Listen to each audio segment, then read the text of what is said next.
no fue fracaso por la perseverancia y la constancia, y así ha sido también mucho en muchos de los emprendimientos. No han sido fracasos por la constancia y la perseverancia, y sobre todo porque además de ser constante y perseverante tienes que saber reinventarte, y a veces las situaciones te exigen reinventarte. Y este programa, un programa donde nos hemos tenido que reinventar muchas veces, pero la última reinvención fue en el año de 2019, algo así, y finalmente conquistamos la meta después de casi 20, un poquito más de 20 años de lograr que el sistema funcione.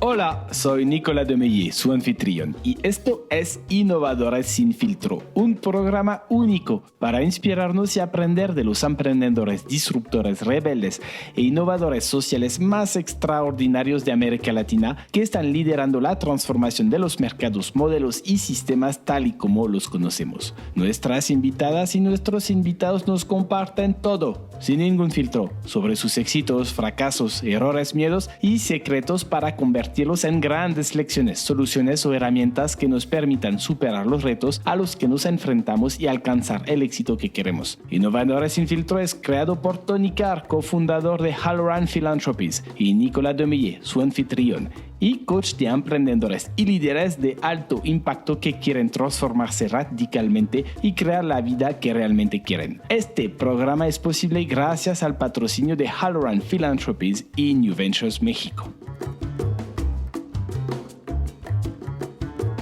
En este episodio tenemos el honor de recibir a un invitado excepcional, José Ignacio Ábalos, un emprendedor social serial que ha dejado una huella significativa en México y América Latina a lo largo de más de 30 años. Mediante la creación de organizaciones como Compartamos Banco, Un Kilo de Ayuda, Promotora Social México, Mi Tienda o Mexicanos Primero, José Ignacio ha impactado positivamente la vida de millones de personas en todo el continente. En este emocionante episodio, José Ignacio compartirá con nosotros su historia inspiradora. Nos hablará sobre cómo logró fundar múltiples organizaciones exitosas, el impacto transformador que están generando, los desafíos que tuvo que superar en el camino y el valioso aprendizaje que ha adquirido a lo largo de su trayectoria. Prepárense para descubrir el mindset y las estrategias innovadoras que han impulsado su éxito. No se pueden perder esta fascinante conversación con José Ignacio Ábalos, un verdadero pionero en el campo de la innovación social.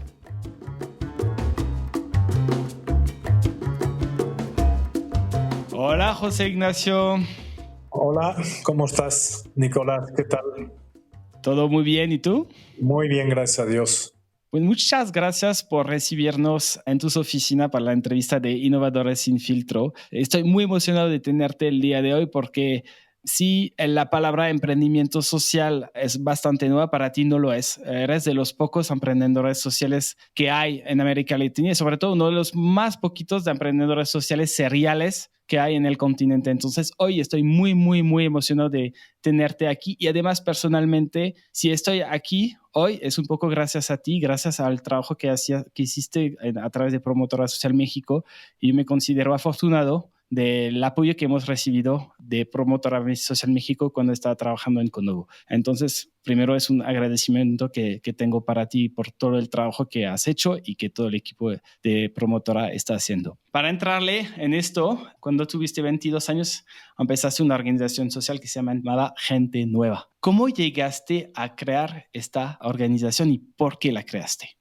Bueno, primero muchas gracias y ojalá esta sea una charla en la que podamos ayudar a inspirar y sobre todo a fortalecer las motivaciones de muchísimos emprendedores que hay hoy. Hoy la verdad es que es un gusto ver cómo ha evolucionado todo el tema de emprendimiento social y sobre todo porque están entrando nuevos actores con nuevos valores, con nuevas tecnologías, con nuevas motivaciones al escenario, y un escenario que busca, pues ahora sí que luchar por los derechos humanos, luchar por la inclusión, luchar por la equidad, luchar por la justicia, que para mí pues esas eran las motivaciones desde niño. Yo la verdad es que sí no puedo presumir que es algo que tuve que formar. La verdad es que creo que nací con algo adentro que era esa inquietud de justicia y de igualdad para todos.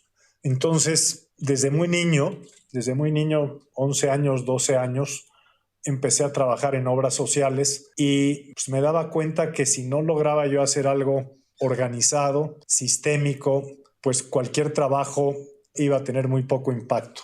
Entonces resolví desde niño que cuando tuviera yo edad para poder incursionar en temas sociales, que lo iba a hacer de manera organizada y de manera sistémica y de manera profesional. Y bueno, sin contarte mucho, porque tenemos poco tiempo, de cómo fue toda esa parte de mi niñez y cuáles fueron los valores que yo fui formando o fortaleciendo. En el 82, en 1982, tuve la oportunidad de conocer a la Madre Teresa de Calcuta, quien vino a fortalecer esas inquietudes de niño.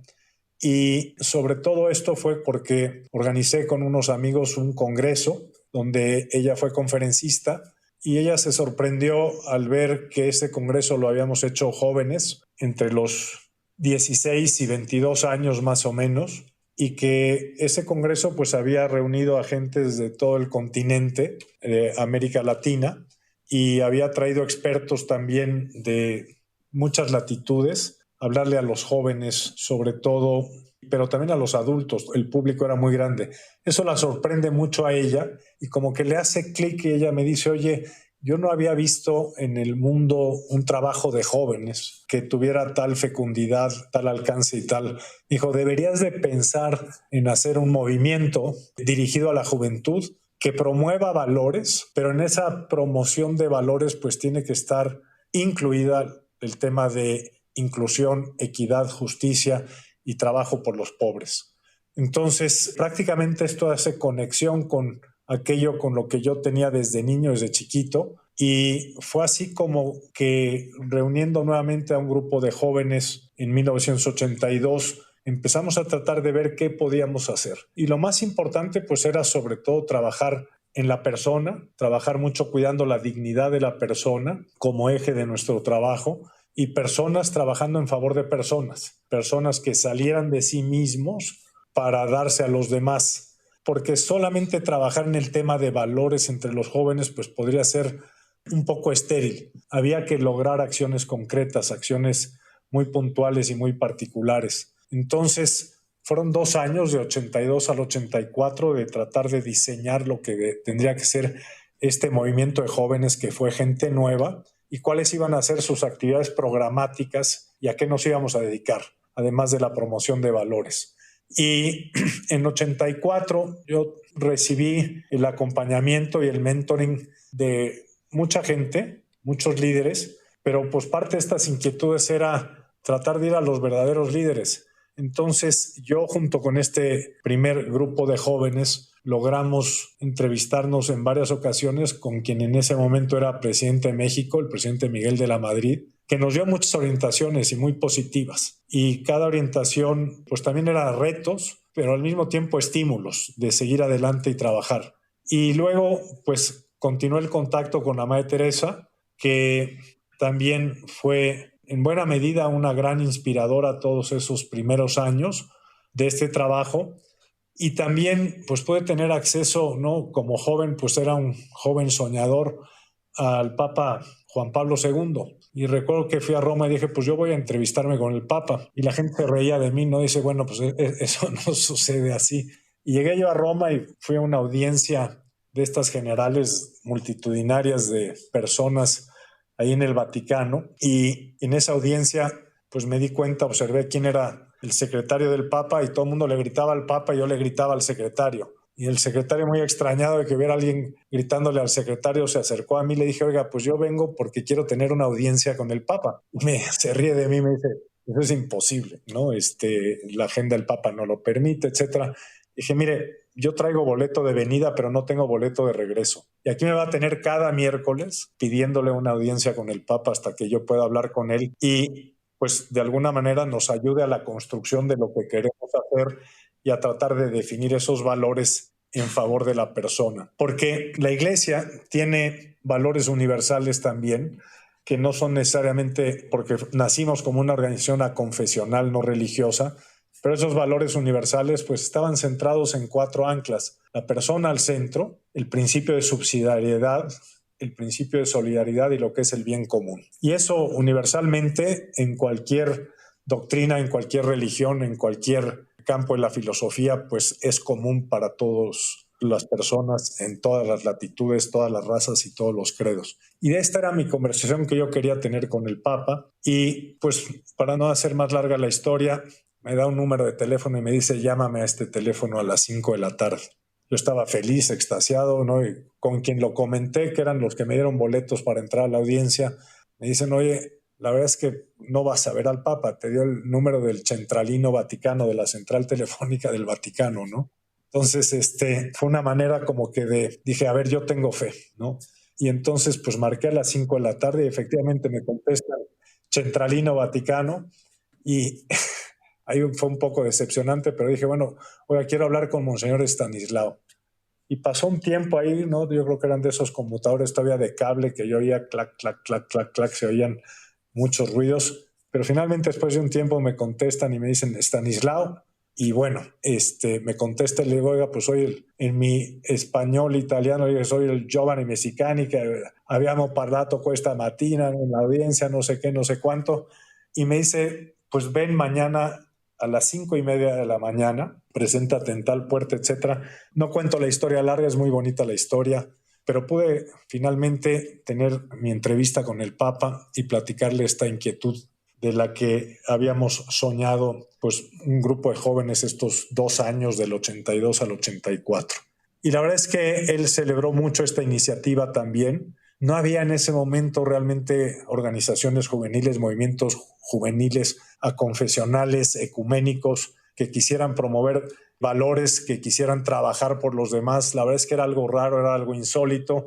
En México el movimiento de sociedad civil estaba prácticamente apagado. En esas épocas no había más de 40 ONGs en el país. La verdad es que veníamos de un gobierno clientelista que no permitía ni promovía el nacimiento de organizaciones de la sociedad civil. Entonces, pues éramos un poco una cosa rara, ¿no? Pero de las cosas que fueron aquellos es que yo estaba seguro que en esta organización no podía haber un líder, sino que teníamos que hacer una organización que fuera fruto de un liderazgo colectivo, donde todos se desdibujaran en favor de la causa.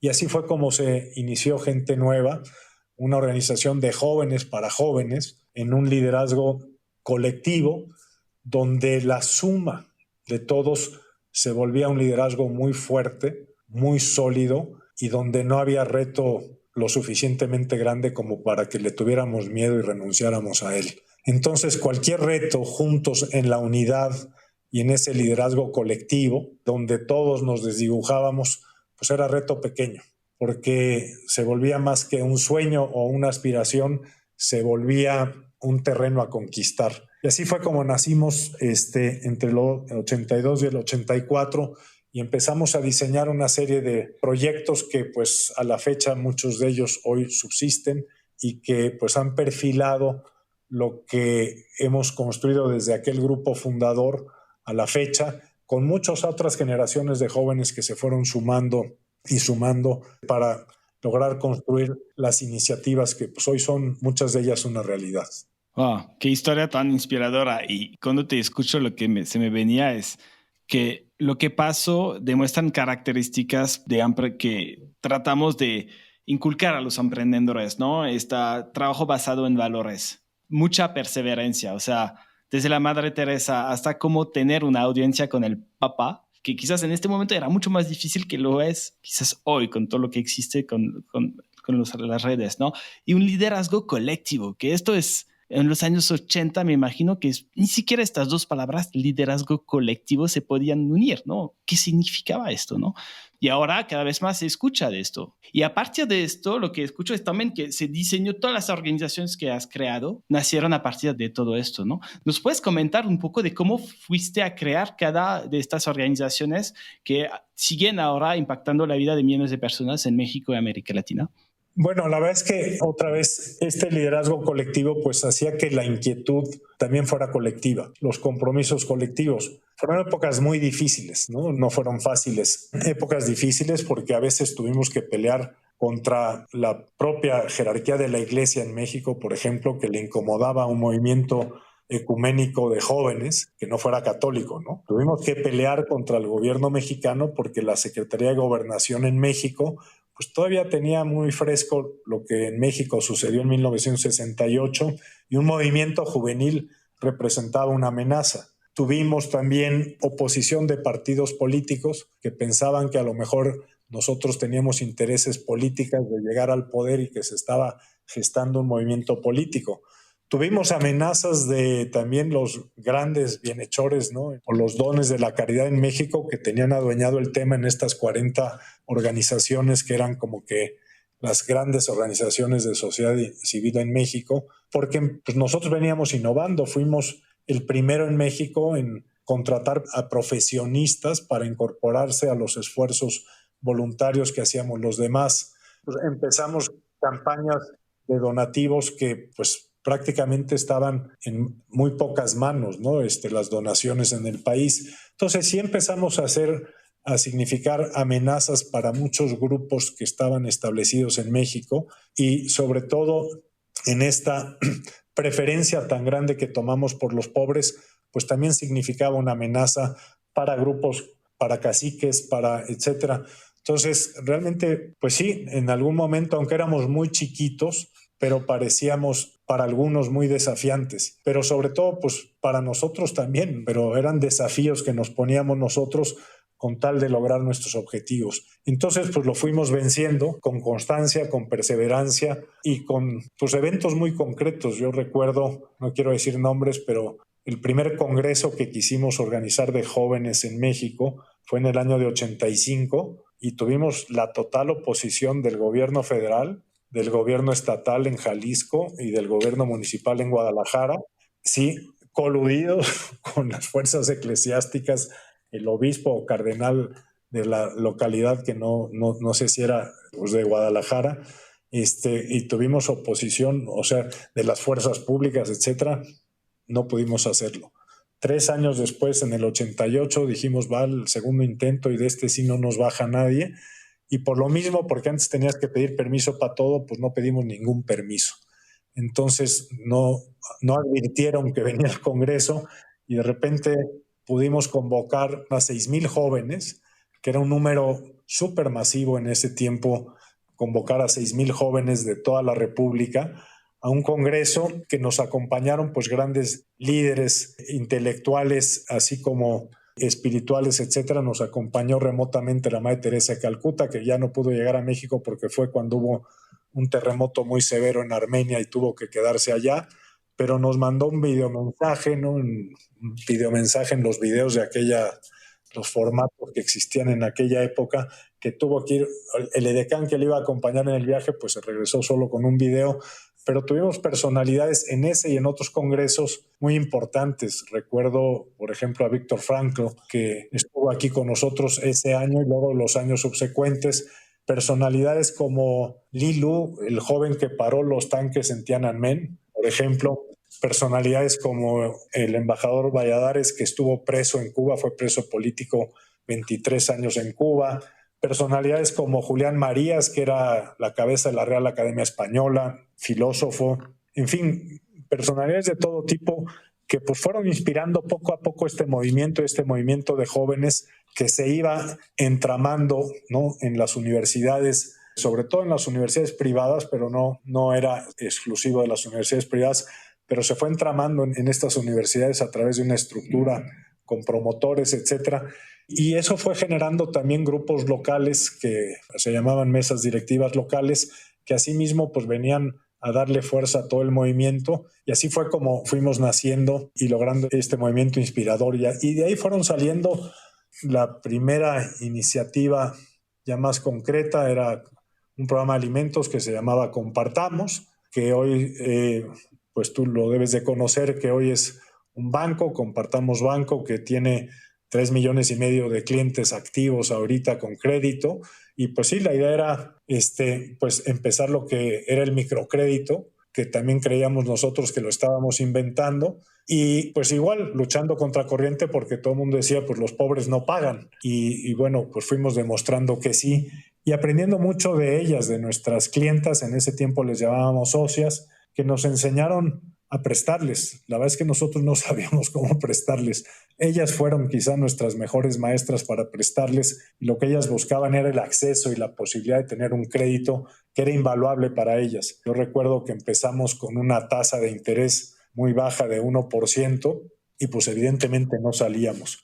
Y ellas mismas, cuando teníamos como 3,000 clientas, me animaron a subirle al 6%, ¿no? Bueno, con mucha pena llegué un día y le dije, vamos a subir a 2%, y luego a 2,5%, no tenemos que subir a 3%. Y una de ellas nos dice en una reunión que tuvimos, oigan, su proyecto tiene que salir, porque para nosotros lo más importante es el acceso, no el costo.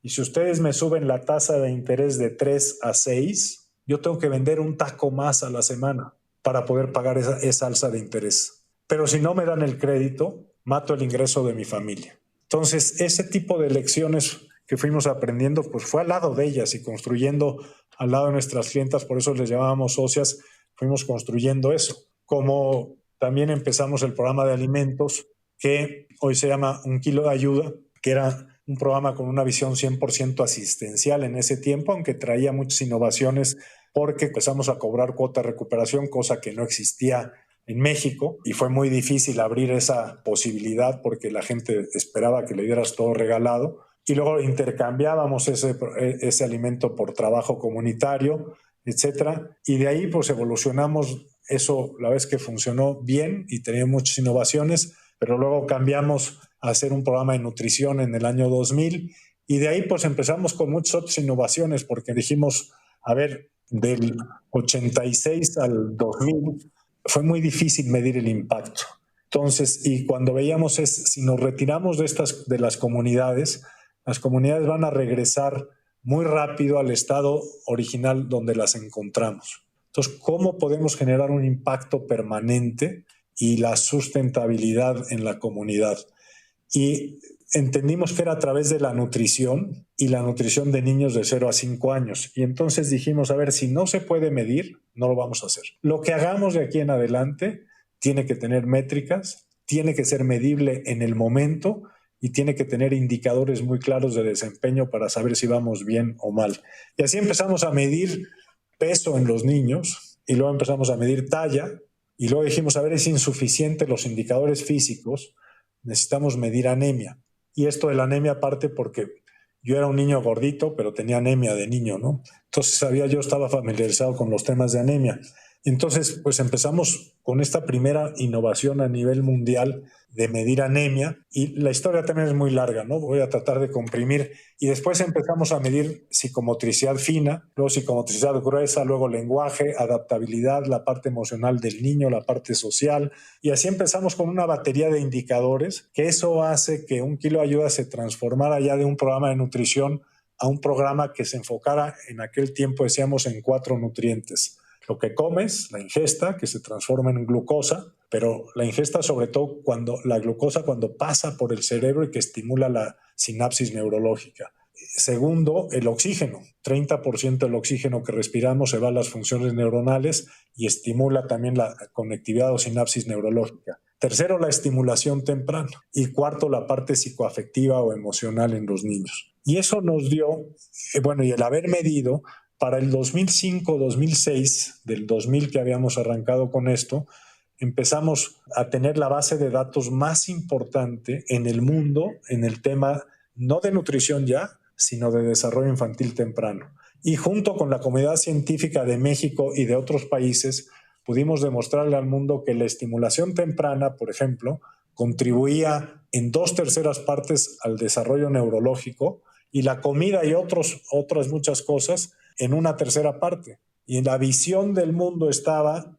en nutrición para el desarrollo físico. Y cambiamos ese hito en el mundo, o sea, rompimos ese hito cuando me dan el premio Emprendedor Social en Davos, y pues prácticamente lo que llevaba es yo el nuevo enfoque de lo que tenía que ser el desarrollo, que era not tall children, but bright children. O sea, no queremos niños altos, queremos niños brillantes. El niño brillante es el niño que tiene capacidades cognitivas, pero que también tiene capacidades emocionales. Y esto, de alguna manera, empieza a ser pionero de lo que hoy en el mundo se conoce como desarrollo infantil temprano. Había ya algo de literatura, pero prácticamente no había nadie que la estuviera desplegando y nosotros pudimos probar eso. Y bueno, long story short, a la fecha, hoy tenemos una base de datos son más o menos 18 indicadores que medimos cada 15 días en los niños, o cada 2 meses, perdón, en los niños, y tenemos acumulados más de 1,5 millones de niños medidos longitudinalmente de 0 a 5 años.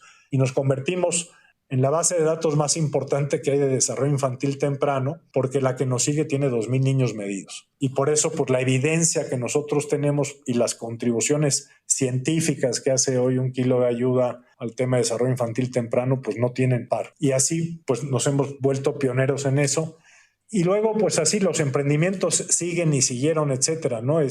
Ahí podemos decir, bueno, también en aquellas épocas cuando éramos comida nada más el tema asistencial, bueno, decir ahora que el tema de desarrollo infantil temprano y primera infancia es la forma más eficaz de lograr movilidad social en la población, porque saldar la desigualdad económica es prácticamente imposible. Si tomáramos todo el dinero del mundo y lo distribuyéramos a partes iguales entre toda la población, en menos de un minuto ya volvería a haber ricos y pobres, porque unos nacen, otros se mueren, otros se lo gastan, otros lo invierten.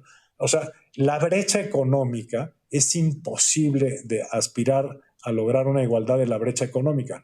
Lo que no es imposible es cerrar las brechas cognitivas y las brechas emocionales o psicoafectivas en la persona. Y eso es en lo que estamos. Entonces, esa es una innovación, digamos, que hicimos. Y bueno, de ahí para acá, la historia sigue. Hoy Un Kilo Ayuda pues sigue siendo punta de lanza a nivel mundial. De hecho, ahorita estamos ya piloteando nuestro MIDIT 2.0, que le llamamos, que es la nueva versión de lo que estamos haciendo, reloaded, ya con las tecnologías actuales, con etcétera, de lo que es Un Kilo Ayuda, porque sí queremos graduar a cada niño cuando cumpla 1 año, 2, 3, etcétera, hasta los 6, y entregar niños plenos para cuando entren a la primaria. Niños plenos que puedan estudiar la materia que me digas, la profesión que me digas, en la universidad que me digas, porque garantizamos que todos, la parte emocional, que es yo creo que lo más importante que tenemos las personas, y toda la sinapsis neurológica que debía de lograrse en un niño se logró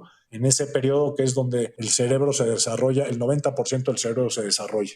Pero bueno, regresándonos un poco a la parte donde la comida era el factor más importante para nosotros, yo decía, a ver, la mitad del tiempo lo dedico a pedir y la otra mitad a distribuir. Entonces, ¿qué no podremos generar un sistema de eficiencia en la cadena de distribución?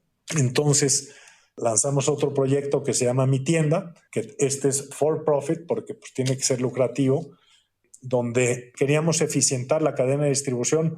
Decía, a ver, si le ahorro a una familia pobre 10%, 15% del egreso que tiene que hacer en alimentos, pues casi eso vale lo que el paquete nutricional que yo le estoy dando. Entonces, ¿cómo eficientarla?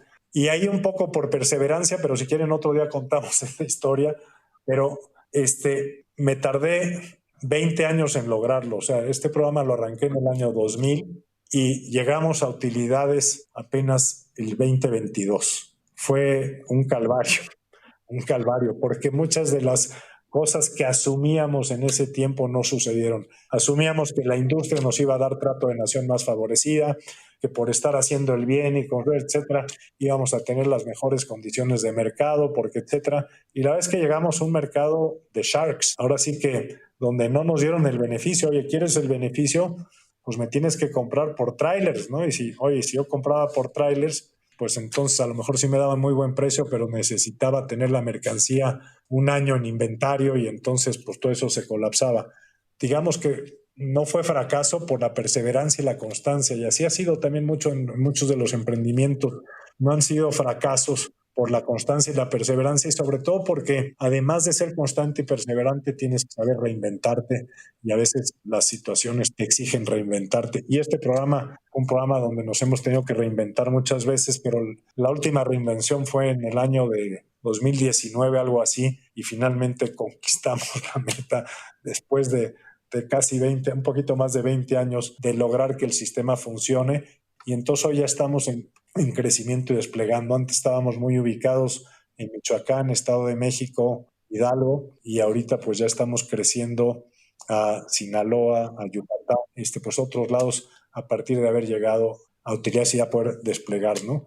Entonces, ese como negocio, pero ha sido pésimo negocio porque los inversionistas les hubiera convenido más dar donativo que no, pero bueno, pues la verdad es que han confiado en el modelo y gracias a la confianza también de donantes, pues esto se ha permitido. Y así hay, pues no sé, porque sí son muchísimos emprendimientos que son hospitales, porque son campañas de promoción de justicia, de la paz, por ejemplo, porque es organizaciones que se dedican a la educación, a la salud, a la primera infancia, ¿no? El Pacto por la Primera Infancia, que es un colectivo de 470 organizaciones que buscan incidir en políticas públicas. Ahora sí que todo lo que aprendemos de mejores prácticas en un kilo de ayuda de vanguardia mundial, estamos tratando que se traduzca en políticas públicas, pues para impactar no a un número pequeño de beneficiarios como es los que atendemos en un kilo de ayuda, sino que tengan impacto para toda la población. Ese es, yo creo, que el gran reto. Y así es otra institución que se llama Fundación para Investigación y Educación en Salud Pública, donde también es una organización de incidencia, pero también de apalancar las buenas acciones que está haciendo el Instituto Nacional de Salud Pública, que también soy el presidente del patronato junto con el de FIES. Y en fin, pues hay una cantidad de emprendimientos en el camino que se han ido quedando, pero yo creo que esto es lo fundamental, ya lo apuntabas tú, Nicolás, o sea, el tema de los equipos, el tema de la gente, las personas, como nosotros ponemos a la persona al centro, no solamente al cliente o al beneficiario o al socio, sino sobre todo en primer término a nuestro colaborador. Y ahora que pones a tu colaborador también al centro, es obligado que el trabajo tiene que ser un trabajo participativo, de co-creación y de colaboración para lograr ese liderazgo colectivo donde todo el mundo está inspirado a que tiene que dar lo mejor de sí mismo para construir la mejor versión de país o la mejor versión de persona o la mejor versión de individuo. Y bueno, pues esa ha sido un poco la constante, el poder tener equipos. Yo creo que eso es lo más importante, equipos comprometidos, equipos inspirados, equipos que cada iniciativa tienen un sentido de propiedad y son dueños al 100% de ella. Entonces yo creo que eso ha sido fundamental, que no es uno, ¿no? O sea, en este caso yo, ¿no? Que estoy pensando que voy a cambiar el sistema de distribución de alimentos en comunidades marginales del país. Son todos, ¿no? Y es cada uno. Y es desde un almacenista, que tenemos testimonios preciosos de ellos, hasta a lo mejor un chofer, hasta un oficial de nutrición o una enfermera o un médico o un administrador o un contador, que en cada acción, cada día se despiertan a cambiar el mundo y a cambiar las realidades del país. José Ignacio, desde que empezaste, o sea, desde la audiencia con el Papa, la organización del evento con 6,000 jóvenes, con todo el mundo que se te mete encima, que no quiere que el evento pase, los políticos, la iglesia, otras personas, esperar 22 años que un negocio se vuelva rentable, ir contra la corriente creando microcréditos muy bajos y luego subir la tasa de interés.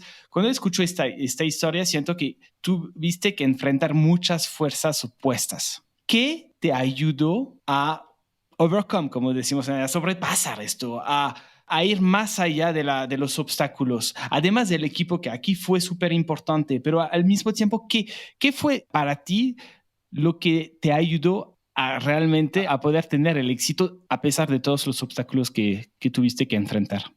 Te puedo responder primero lo que no me ayudó. Adelante.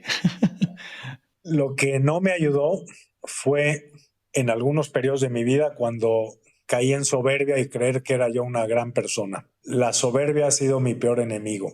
Y mi mayor aliado, es una buena pregunta porque nunca me la habían hecho así. Mi mayor aliado, la humildad.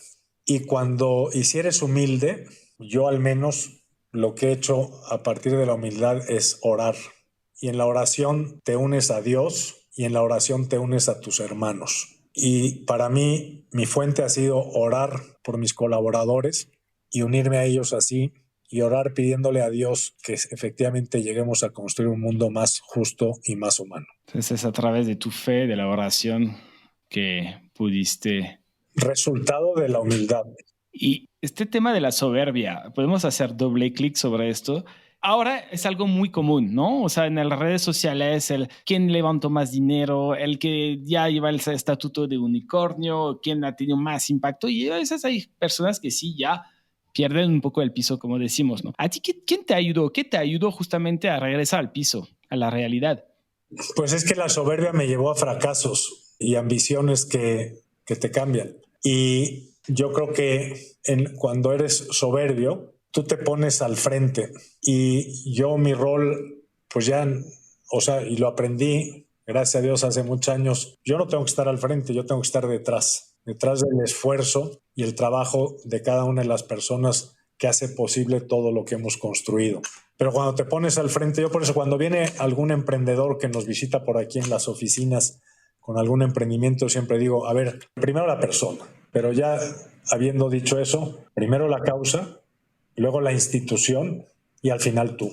Si alguien trae esos valores al revés, primero él, luego la institución y al final la causa, porque para muchos emprendedores la causa es medio y la causa no es medio, la causa es fin. Entonces, primero el fin y entonces tu mindset cambia, porque entonces te vuelves un servidor y yo creo que eso es lo que tenemos que ser los emprendedores sociales, ¿no? Tenemos que ser servidores. No es crítica al que no sea emprendedor social, pero un emprendedor social tiene que ser servidor y para ser servidor, pues primero, lo primero que es la causa, a quienes sirves y ya después la institución por la que tienes que dar la vida y al final tú. Entonces, cuando te olvidaste de todo esto es cuando fracasaste, ¿verdad? Sí, y mira que me pasó y me golpeó duro. Gracias a esos golpes, pues sí. Y sobre todo, cuando es golpes también, pues digo, fueron acompañados también de hermanos, ¿no? Entonces, hermanos en la causa, hermanos, y la vez que por eso, de alguna manera logré rescatarme, ¿no? Pero sí me pasó y son duros, ¿no? Entonces, hay que estar muy convencido. El emprendedor social o está dispuesto a dar la vida por la causa, o mejor que busque otra profesión, otro trabajo, otra línea, otro campo, ¿no? Y entonces tú, si el emprendedor social da todo, ¿no? Para lograr la causa, ¿tú hasta dónde? ¿Hasta dónde te ves siguiendo emprendiendo? Hasta, no sé, en 20 años, 30 años, quién sabe, ojalá nos dé vida a todos, ¿no? Pero ¿dónde te ves? ¿Cómo idealmente en 20 años? Pues mira, ahorita la verdad es que soy muy afortunado porque tengo colaboradores que son muy valiosos, ¿no? Entonces, y por eso es fácil para mí, que soy caótico, porque soy bastante caótico, pero pues es fácil estar pensando en lo siguiente y en lo siguiente, en lo siguiente. Ahorita ya traigo aquí en la cocina del cerebro, cocinando otros 3 proyectos. Uno es una plataforma educativa, otro es este movimiento para promoción de la paz en México, sobre todo. Yo creo que hay una ausencia de paz muy grande en el país, pero nadie la quiere, todos quieren la paz. Yo creo que entonces es otra iniciativa y otra iniciativa que estamos cocinando ahorita es para que los hospitales que hoy estamos haciendo, la verdad es que un trabajo único con ellos, atendiendo a la población más vulnerable, cómo volverlos atractivos para atraer capitales de inversión y poder escalarlos, ¿no? Entonces, hoy tenemos 3 hospitales. Yo quisiera crecer a 100, a 200, a 300 hospitales. Y la manera de hacerlo, pues va a tener que ser haciendo pequeños ajustes, muy pequeños, pero para poder atraer inversión y capitales que crean que se puede destinar servicios de calidad y calidez de salud a los más pobres y que puedan seguir siendo negocio, ¿no? O sea, y en eso pensamos mucho en una contabilidad de triple retorno: retorno económico, retorno social y retorno humano. El retorno económico, bueno, pues ese se entiende fácil. El social es el que transforma las estructuras sociales y el humano es el que transforma a las personas. Los 3 retornos pueden convivir sin estar peleados uno con otro y creo que es una manera de escalar para poder crecer más rápido en el bien que hay que hacer por los demás. Me encantaría seguir con la entrevista durante horas porque siento que hemos solo hablado del 2% de todo lo que podríamos aprender de ti, pero me han dicho antes de esta entrevista que tenías poco tiempo, entonces voy a respetar esto, agradeciéndote realmente de corazón todo lo que nos has compartido, esperando que podemos pronto hacer la segunda parte de esta entrevista, pero realmente muchísimas gracias, José Ignacio.